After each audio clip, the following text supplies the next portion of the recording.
देख सकते हैं फ्रेंड्स, बारिश में सिर्फ पत्थर ही पत्थर दिख रहा है, सिर्फ पत्थर और कुछ नहीं है। पत्थर चुनने वाला आदमी भी दिख रहा है, देख सकते हैं। और मेरा बाबू भी पत्थर चुन रहा है, देख सकते हैं। देख सकते हैं कितना सारा पत्थर गिरा हुआ है।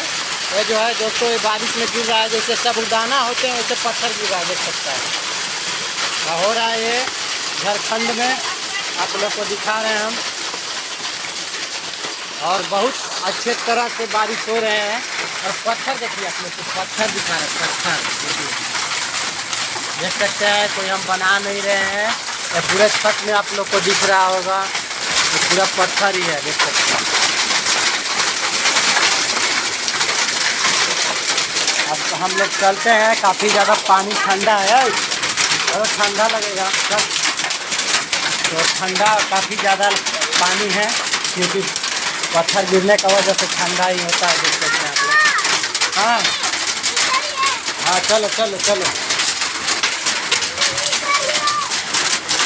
चलो चलो, भागो भागो भागो।